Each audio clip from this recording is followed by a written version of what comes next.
Kaya wala control gobyerno sa mga basic necessary ng Pilipino dahil yung gas kuryente tubig binenta.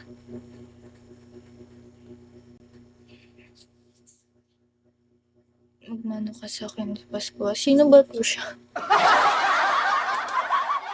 Ayun nga. Yan na yun. Ay, basta, hindi nyo pwedeng sabihin na wala tayong ambag sa tax. Sa mga nag-share ng post na yun, nakita ko yun sa Facebook eh. Sabi nila wala daw ambag sa tax yung mga maliliit na Pilipino. Meron. Meron yan. Tanungin niyo ako kung bakit. Sasagutin ko.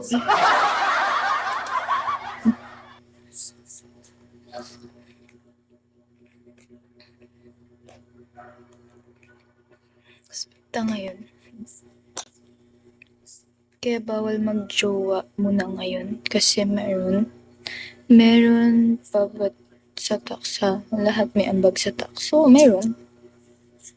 Lahat may ambag sa tax. Ilang taon ka na nagbayad sa tax. Ako, sasabihin ko, simula siguro ginastusan ako ng magulang ko. Nagbabayad na ako ng tax.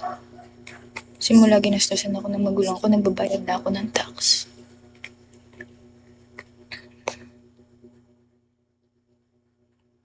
Ikaw, bibili ka lang sa tindahan ngayon.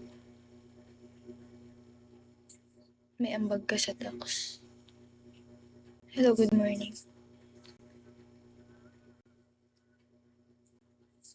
Oh, I mean yung ginastusan na binilihan ng ganito, binilihan ng ganyan, yun. Hindi yung gastos na ano talaga. Literal na. Tawagan ng luho. Hi, loves. Hi, talib.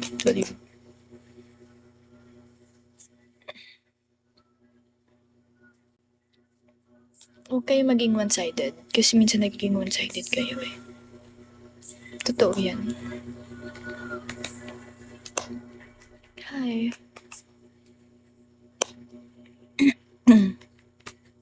Good luck, son.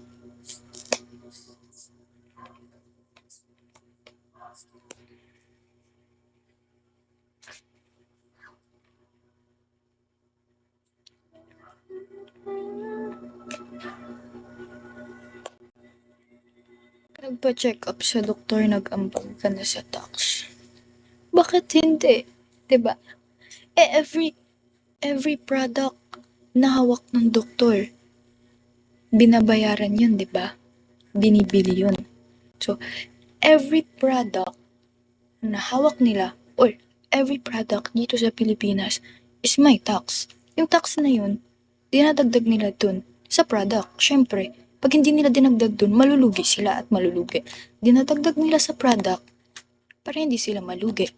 Pag binili mo yun, doble yung presyo ng product. Or kapag nagpa-check ko sa doktor, doble yung presyo. Kasi pati yung doktor nagbabayad ng tax eh. So magiging doble talaga yung price. Kasi paano yung pagod niya? 'Di ba? Pag nagbayad ka na ng bills, ate, doble na. Yung doble nun, ibabayad nila ng tax. Meaning, sila hindi nagbayad ng tax, ikaw meron. Galing sa kanila yung pera na pinangbayad ng tax, pero inabot mo yun sa kanila na galing sa bulsa mo. Ganun lang kasimple.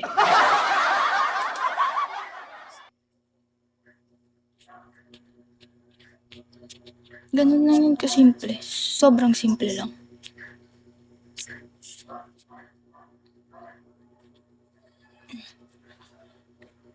Bibili ka ng candy? Nagbayad ka na agad ng tax. May ambag ka na agad sa tax. Ganun lang yung kasimple.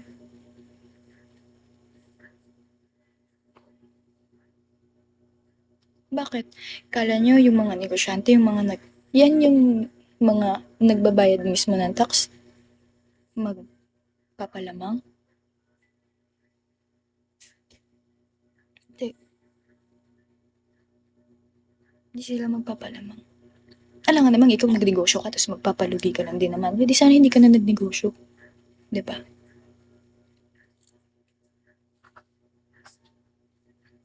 Ganun lang kasimple yun ate. How old are you? How old are you? How old are you? 21. Hello, pwede bang ipakita ang magandang alam mo, tigilan mo ko sa papa na yun kasi baka sipain kita. Ang ganda mo na lalo pang gumaganda sa talino mo. Hindi naman, siguro naging bukas lang ako. Bukas yung isip ko ganun. Tapos sa tuwing gumagastos ka, nagbabayad ka na ng tax. Yes. Sa tuwing gumagastos ka, gagnibiyang, magbabayad ka na ng tax. Ano, bigyan kita ng example.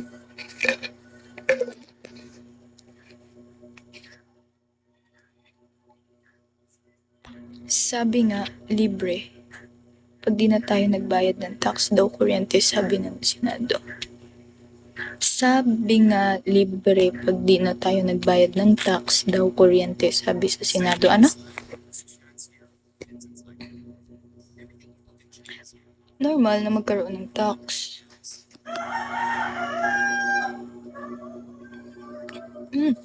Okay. Normal na magbabayad tayo ng tax. Pero hindi normal na every may magpapalit is, or every year, o kung gaano man katagal, nagbabayad, ay lumalaki o tumataas ng tumataas yung tax. Pag umutot lang ang isang tao, tsaka lang siya hindi nag-ambag sa tax. As long as wala kang ginastos na pera, as long as wala kang biniling products, as long as wala kang binibili or ginagastos, hindi ka kumuha ng pera galing sa'yo, hindi ka nagbayad ng tax. Gets mo?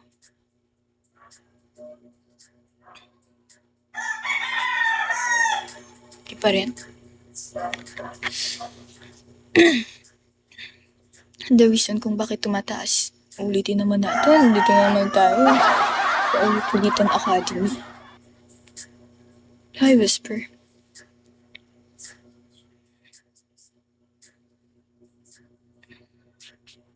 Mahal, love, UP ko na, kano, nor, hindi.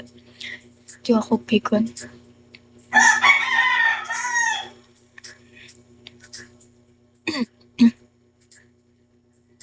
Sa tingin niyo bakit tumataas yung price ng products? Hello, pwede ka bang, ano? Kamukha mo yung Jeff ni Roro Madrid. Hindi Inflation rate. Nagkakaroon. I mean, hindi yung mismong ingredients